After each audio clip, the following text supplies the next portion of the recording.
Hi everyone. Before we begin, I want to acknowledge that this story involves violence and loss, and I ask that you listen with care and respect.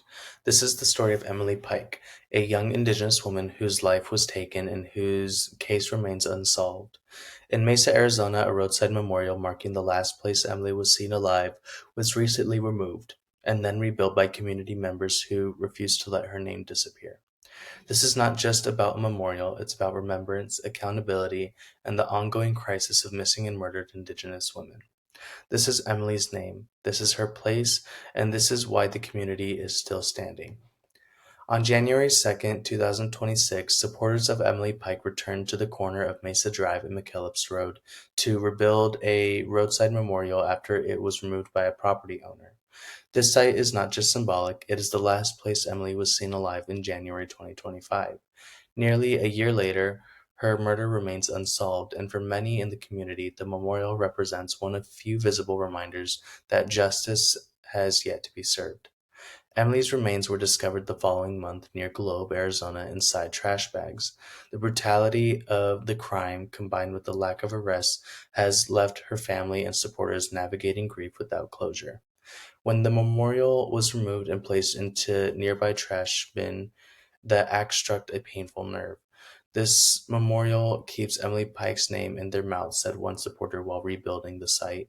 This keeps her alive, others pointed out the symbolic harm of placing her photo and belongings in the trash, especially given the circumstances of how her body was found.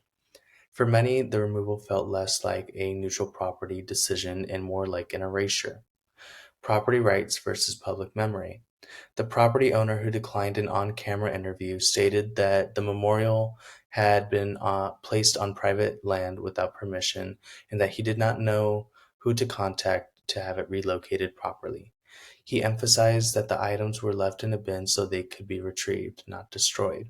A nearby neighbor echoed concerns shared by many homeowners, questioning how long roadside memorials should remain and when remembrance becomes clutter.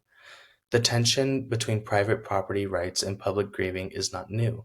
Across the Southwest, roadside memorials often emerge where lives were taken too soon, particularly in cases involving violence that remains unresolved.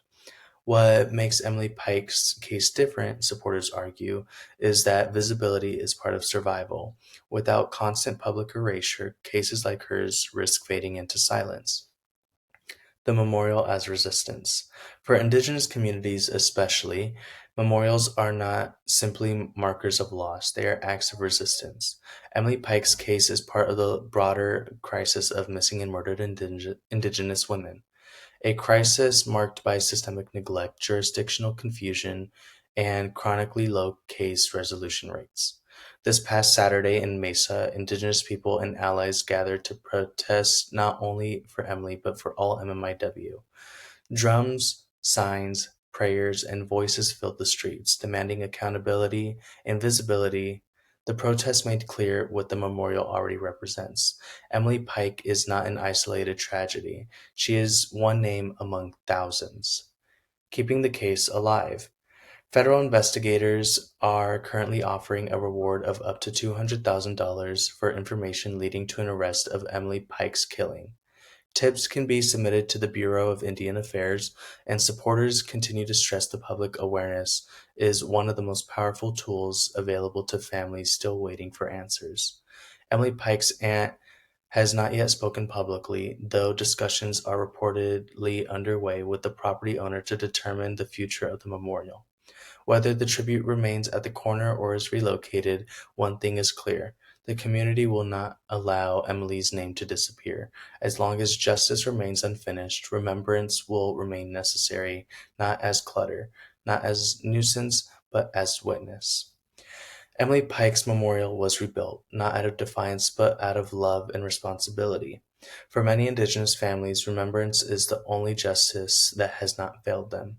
Emily is not alone. She is part of a larger story, one of thousands of Indigenous women who are missing or murdered, whose case remain unresolved. If you have any information about Emily Pike's case, please contact the Bureau of Indian Affairs, and if you don't, remember her. say her name, and share her story, because her memory is resistance and silence is what allows these cases to disappear. We hope you have a good day. Tuwa lios and chimioko tesiabu, in lios apo in chimak. Chocola.